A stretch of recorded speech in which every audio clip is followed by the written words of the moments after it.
नमस्कार, मैं हूं आपके साथ इश्तियाक अहमद और आप देख रहे हैं आर्य न्यूज। स्वागत है आपका उत्तर प्रदेश के खास बुलेटिन में। और वहीं एबीपी के छात्रों ने प्रदर्शन किया है। और वहीं आपको बता दें, परिषद एबीपी के छात्र संगठन के नेताओं पदाधिकारियों ने किसान डिग्री कॉलेज से विरोध मार्च निकाला और कॉलेज से निकलकर प्रदर्शन करते हुए जिलाधिकारी कार्यालय आकर पहुंचे और कार्यालय परिसर में अंदर बैठकर धरना प्रदर्शन करने लगे। उनका कहना है कि हाल में ही दिए गए मांग पत्रों पर सिटी मजिस्ट्रेट द्वारा किसी भी तरह की कार्रवाई नहीं की गई, जिसको लेकर वो आंदोलित है। और उनकी मांग है कि सरदोई इंटर कॉलेज में छात्र से प्रवेश परीक्षा फॉर्म के नाम पर 300 रुपये और कॉलेज प्रशासन छात्रों से मनमानी फीस वसूल कर रहा है, जबकि शासन देश में 9वीं क्लास से 492 रुपये वार्षिक फीस है, लेकिन विद्यालय प्रशासन 1500 से 16 तक वसूली कर रहा है, जिसकी फीस रसीद भी विद्यार्थियों को नहीं दी जा रही है। और वहीं अंत कॉलेज प्रशासन पर सख्त कार्रवाई कर छात्रों से ली गई अवैध फीस वापस की जाए। उनकी दूसरी मांग है कि जिले में विज्ञान वर्ग से माध्यम प्राप्त विद्यालय अधिक मात्रा में है, लेकिन प्रैक्टिकल के नाम पर साल में एक ही बार छात्रों को लैब दिखाई जाती है। ऐसे कॉलेज की जगह प्रैक्टिकल कराने की व्यवस्था उपलब्ध नहीं है और उन सभी कॉलेजों की मान्यता तत्काल रद्द की जाए। उनकी तीसरी मांग है कि राजकीय हाई स्कूल और राजकीय इंटर कॉलेज में छात्रों के भविष्य को देखते हुए एनसीसी प्रारंभ की जाए, जिससे वहां पठन पाठन का कार्य सुचारू रूप से हो सके। और वर्तमान में राजकीय हाई स्कूल और इंटर कॉलेज की बहुत दयनीय दशा है। और चौथी मांग है कि उत्तर प्रदेश सरकार द्वारा अभी एंट्रेंस एग्जाम नहीं कराया जाए, जबकि कॉलेज प्रशासन ने डी फार्मा छात्रों से 35,000 शासन द्वारा निर्धारित फीस के एवज में 90,000 से लेकर 1,20,000 तक की वसूली बहराइच फॉर्म में वसूल की है। और वहीं अन्य सभी कॉलेजों को निर्देश कर अवैध वसूली पर रोक लगाई जाए। और उनका कहना है कि अगर उनकी मांगों को पूरी नहीं हुई तो ये आंदोलन उग्र रूप से होगा, जिसके जिम्मेदार खुद बहराइच जिलाधिकारी होंगे।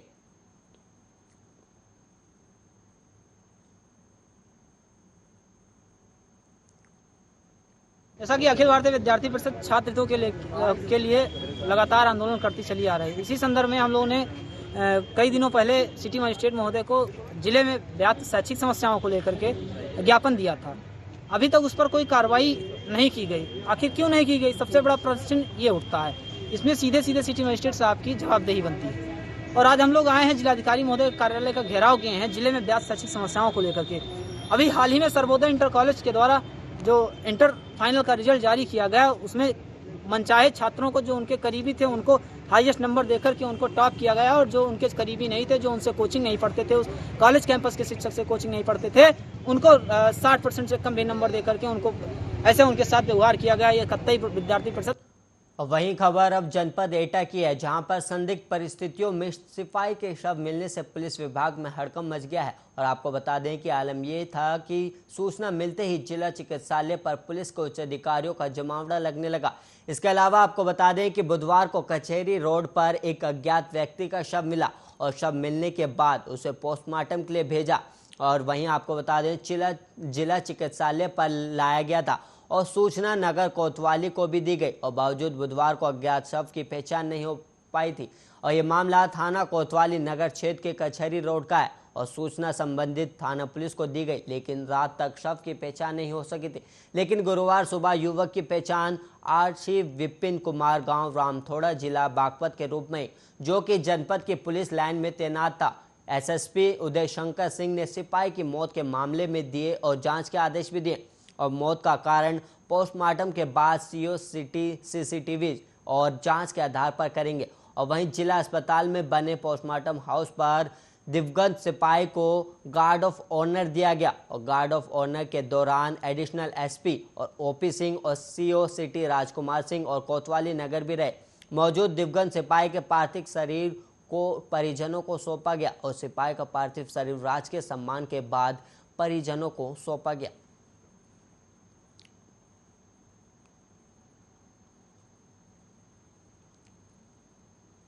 ये श्री विपिन कुमार हमारे आरक्षी थे, जो एक ईवीएम की सुरक्षा में लगे हुए थे।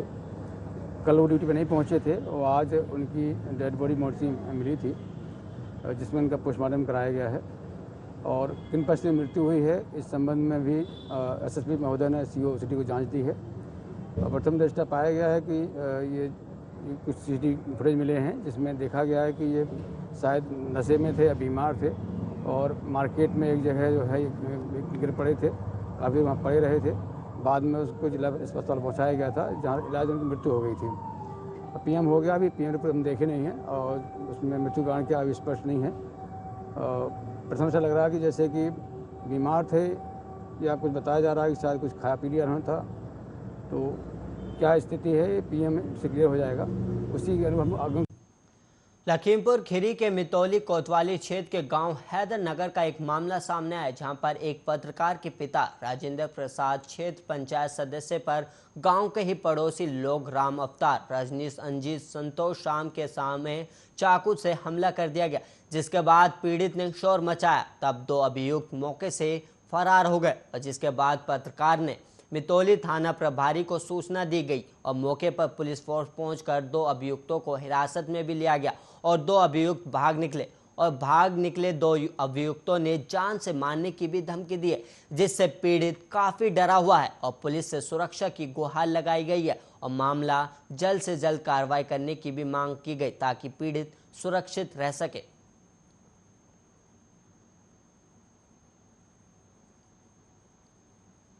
सर, हमारा नाम राजेंद्र प्रसाद है, हम बीडीसी सदस्य ये हैं। इसीलिए हम लोगों के घर पे चोरी कराई गई और चोरी की ऐसे बात चल रही थी। जब पड़ोस में भंडारा था तो हम वहाँ खाना खाने के लिए गए और कुछ हमारे लड़का जो पत्रकार है उससे कुछ आपस में बातचीत होने लगी, कुछ खास नहीं होने लगी। तो वही लोग कहते हैं हमारे ऊपर एकाकी सभी लोगों ने हमला कर दिया और एक आदमी अज्ञात है जो वो भाग गया। वहीं अब खबर मैनपुरी की है, जहां पर मैनपुरी के विकासखंड के बेवर गांव पंचायत दोदापुर में स्वर्गीय जंगी लाल का मकान अचानक गिर गया और मकान गिरने से बहुत बड़ा हादसा होते होते बाल बाल बचा है।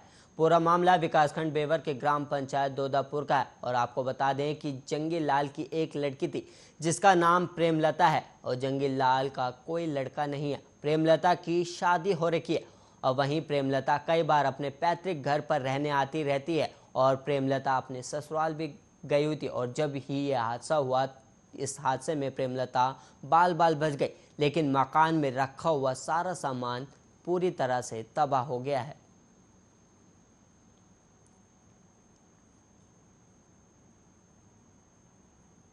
नुकसान क्या, इसमें जो बर्तन भांडे रखे थे, चारपाई वगैरह थी और जो क्या नाम, जो भी घर में गृहस्थी में जो सामान होता है उसका नुकसान तो हो ही गया है।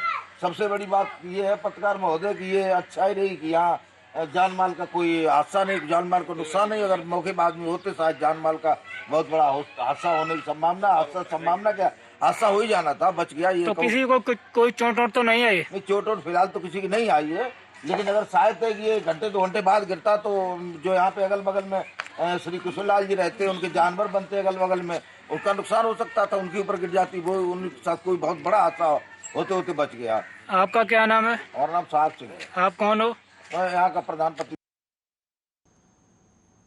मैनपुरी क्षेत्र के कस्बा नवीगंज में वार्ड नंबर 5 से किशोर साकेत जिला पंचायत सदस्य प्रतिष्ठान ने मां संतोषी गारमेंट्स का उद्घाटन किया है और इस उद्घाटन समारोह में कई मुख्य अतिथि पहुंचे, जिन्होंने फीता उद्घाटन किया और मुख्य अतिथि प्रदीप प्रताप सिंह, अजय प्रताप सिंह, अनु बैस ने उद्घाटन के बाद ग्रामीणों और युवाओं ने ब्लॉक प्रमुख प्रतिनिधियों और भाजपा उपाध्यक्ष और अजय प्रताप सिंह, किशोर साखे जिला पंचायत सदस्य ऋषि प्रधान का फूल माला पहनाकर भव्य जोरदार स्वागत किया।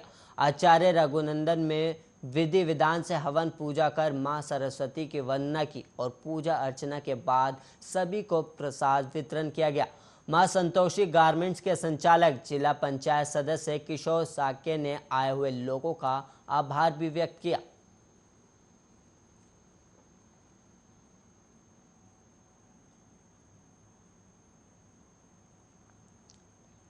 आज यौम आशूरा के मौके पर मेरठ के अलग अलग इमाम बारगाहों में मजलिस का आयोजन किया गया।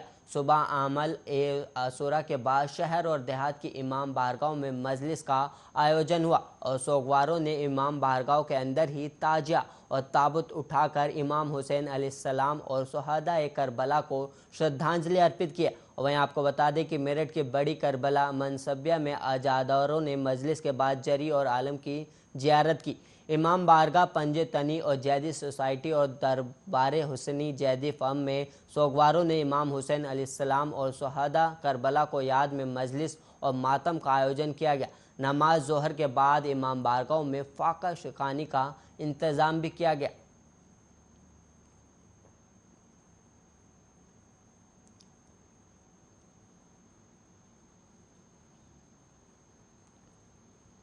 यूपी के लखीमपुर क्षेत्र में कांग्रेस द्वारा 3 दिवसीय जय भारत महासंपर्क अभियान चलाया जा रहा है। जय भारत महासंपर्क अभियान के तहत लखीमपुर खीरी की सभी विधानसभा और सभी ब्लॉकों में कांग्रेसियों ने प्रवास किया और पहले दिन कांग्रेसियों ने ग्राम सभाओं में घर घर पहुंचकर दस्तक दी और लोगों से सीधा जनसंपर्क किया। लखीमपुर के ब्लॉक बेहजम ने ग्राम सरैया में भी न्याय पंचायत का आयोजन किया गया, जिसमें अल्पसंख्यक मोर्चा के प्रदेश सचिव इरफान बेग ने वर्तमान सरकार की नाकामी और बढ़ती महंगाई जैसे तमाम मुद्दों को जनता के बीच बताया और जनता को होने वाली समस्या को जानकर उन समस्याओं को नोट भी किया गया।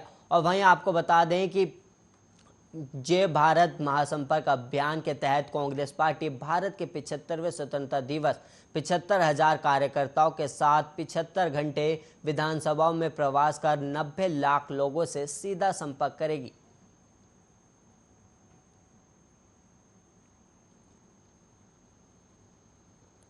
क्रम हमारा महासंपर्क अभियान है। इस अभियान के तहत हम गांव के हर एक घर में जाकर के संपर्क कर रहे हैं, उनको अपने बारे में बता रहे हैं। कांग्रेस से जो इतनी दूरी है, क्या वजह है जो है हम लोगों से इतनी दूरी उन्होंने बना रखी है, इस बारे में उनसे बात कर रहे हैं। एक जो है पंचायत का जो है आयोजन भी किया जा रहा है, उसमें खेती किसानी जो वहाँ की समस्याएं हैं उनके बारे में बात करेंगे और जो उनकी समस्याएं हैं उनको नोट कर शीर्ष नेतृत्व को पहुँचाने का।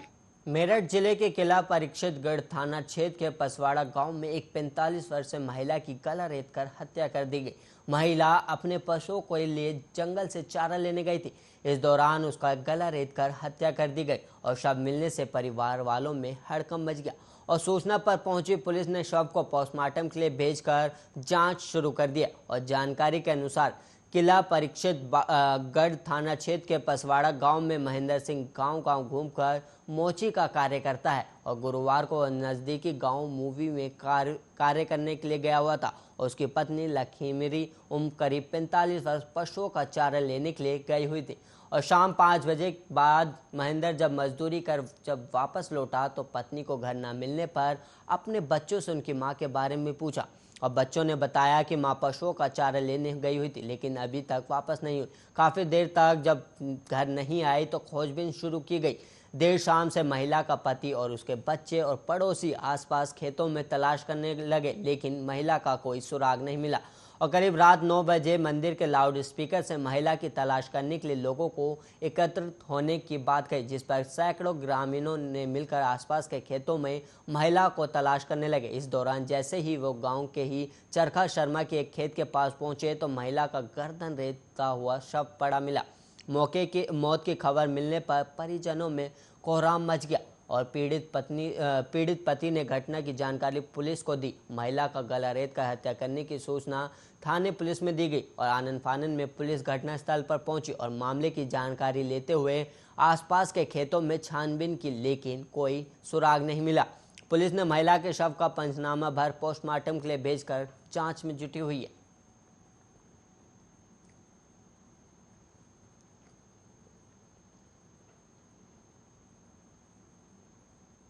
थाना परीक्षितगढ़ के ग्राम पसवाड़ा में एक महिला जिनकी उम्र लगभग 45 वर्ष है, उनका कल रात्रि में शव मिला है। शव को पोस्टमार्टम हेतु मोर्चरी भिजवा दिया गया है।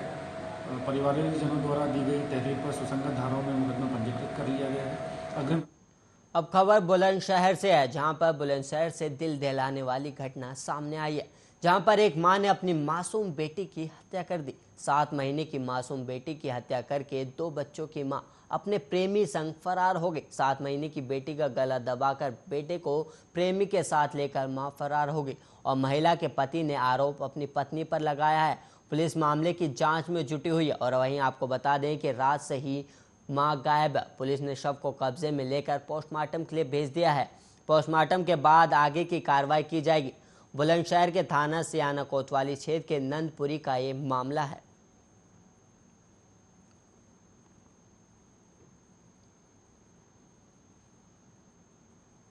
एक प्रकरण थाना सियाना क्षेत्र का सामने आया है, जिसमें दानिश नाम के एक व्यक्ति ने बताया कि उसकी पत्नी रात को भाग गई है। उसका एक बच्चा जो लगभग 6-7 महीने का है, मृत अवस्था में घर में मिला।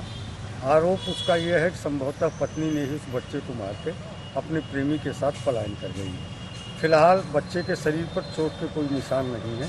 पोस्टमार्टम कराया जा रहा है ताकि वस्तुस्थिति पता चल सके और हमें दोनों पे शक है। इससे भी संभव है कि पत्नी के भाग जाने से व्यथित होकर के पति ने ही, जो पिता है बच्चे का, ये घटना की गई हो और ये भी संभावनाएं हैं। इसलिए हमने उसकी पत्नी की तलाश के लिए टीम भेज दी है और पोस्टमार्टम रिपोर्ट और पत्नी के आने पर ही वस्तुस्थिति स्पष्ट हो सकेगी। प्रकरण लखीमपुर खीरी में तेज रफ्तार का कहर देखने को मिला है। तेज रफ्तार बाइकों में आमने सामने हुई भीषण टक्कर और तेज रफ्तार बाइकों में आमने सामने टक्कर से आधा दर्जन लोग घायल हुए और ठहरा बंदर निगासन रोड पर दोनों तरफ से आ रही बाइक सवारों की हुई जोरदार टक्कर में इस हादसे में बाइकों के परखच्चे भी उड़ गए और बाल बाल बचे हैं 2 बच्चे और बच्चों की मां। दोनों घायल व्यक्तियों को एम्बुलेंस के लिए भेजा गया और सीएचसी इलाज के लिए दोनों घायलों की हालत गंभीर बताई जा रही है। और वहीं आपको बता दें कि ये निगासन कोतवाली क्षेत्र की घटना है।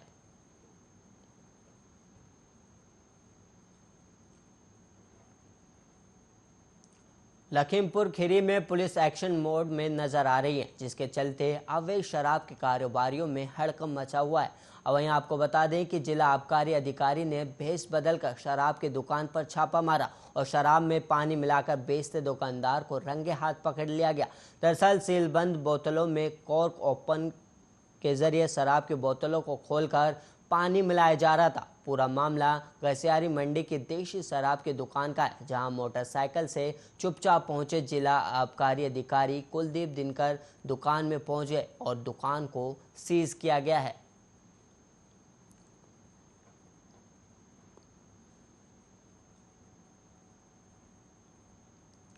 टोक्यो ओलंपिक में पदक विजेता और प्रतिभाग करने वाले खिलाड़ी बच्चों का सम्मान समारोह आयोजित किया गया और वहीं आज बैरेज के इंदिरा स्टेडियम ग्राउंड में ये समारोह किया गया है, जहां पर टोक्यो ओलंपिक में पदक विजेता और प्रतिभाग करने वाले 132 बच्चों को जिलाधिकारी दिनेश चंद्र द्वारा लखनऊ भेजा गया और उनका कहना है कि बैरेज भाजपा सांसद अक्षय भर लालगौड़ द्वारा हरी झंडी दिखाकर बैरेज से 5 बसों को रवाना किया गया था, जिसमें ओलंपिक में जीते हुए 132 बच्चे सवार होकर लखनऊ गए हैं। और जिलाधिकारी ने कहा कि ये वो बच्चे हैं जो विभिन्न खेलों की प्रतिभाओं से जुड़े हुए हैं और इन्हें लखनऊ भेजा जा रहा है। और वहीं उन्होंने ये भी कहा कि मुख्यमंत्री के आशीर्वाद से कुछ प्रेरणा भी मिलेगी, जिन्होंने ओलंपिक पदक जीतकर पूरे विश्व में हमारे देश का नाम रोशन किया है। खेल भावना से ये बच्चे प्रेरणा लेंगे और इस तरह के प्रोग्राम से हमारे जनपद के बच्चे भी आगे बढ़ेंगे। साथ ही जिलाधिकारी ने बच्चे को आगे बढ़ने और देश का नाम रोशन करने का आशीर्वाद भी दिया।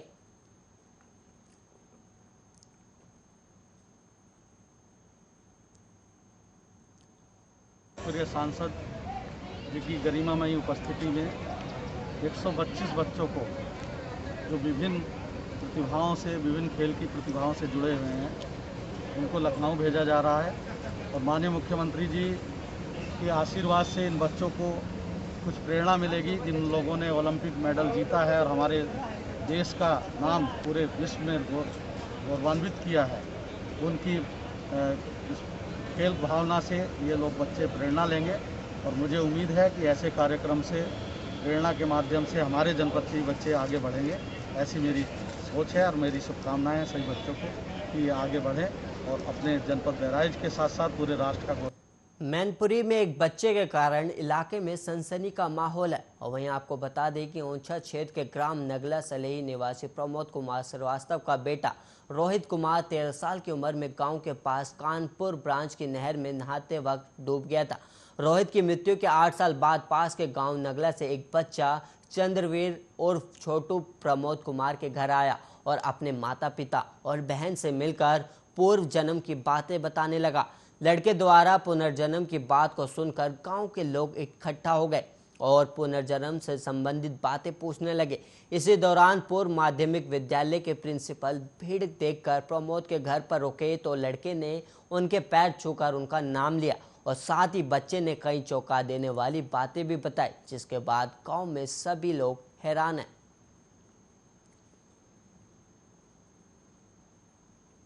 सत्यता तो ये है ना, ये बताता है मैं पहले नगलिया में मतलब जन्म लिया था। अच्छा जान नगलिया फिर और वो प्रमोद थे, उनका लड़का था पहले। तो फिर ये वहाँ क्या कहता था पहले तो उनसे पिताजी कहेगा। अच्छा माँ का तो उन्हें कब से याद करता जी? जे मतलब 3-4 साल से बोल करो तो पहले। आज गया ये वहाँ पे? आज ऐसा कल में कटिंग कराए हुए गए। अच्छा ठोका पे वहीं बड़र्रा पे। अच्छा तो उनने कही कि देखो ऐसे हमारा लड़का खत्म रहेगा वो। अच्छा तो हमने कही क्या लड़का, तो हमने हमारे यहाँ जन्म ले चुके हो। अच्छा तो हमने तुम्हें कैसे पता है? तो तुमने क्या ना बताई हमें। अच्छा हमने यानी बताई ना यार, मेरे तो एक और लड़का है बड़ो भाऊ यादगारी है। अच्छा तो हमें जा वजह से हमने पे माता पीट रहे ना सारे में चुप पे जाओ तुम। अच्छा हमें तुम सबन को तुम्हें याद है तो हमने क्या करें। देश चुमाने गया तो नहर में मतलब वो डूब गया। कितने साल पहले? करीब 9 साल पहले। अच्छा आज जो लड़का आया था उसने आपको पहचाना? जी। और किन किन को पहचाना? मतलब हमारे वो लला है भाई पहचानो। अच्छा और जो माँ साहब सुभाष थे इनको पहचानो, मम्मी को पहचानो या बेटिया पहचानो। अच्छा तो अब आपको कैसा लग रहा है? हमको कैसा लग रहा है जैसे दूसरे की अमानत तो दूसरे की होती है। और वहीं इसी के साथ इस बुलेटिन में इतना ही। ऐसे ही देश और दुनिया की तमाम खबरों के लिए आप देखते रहिए आर्या न्यूज़।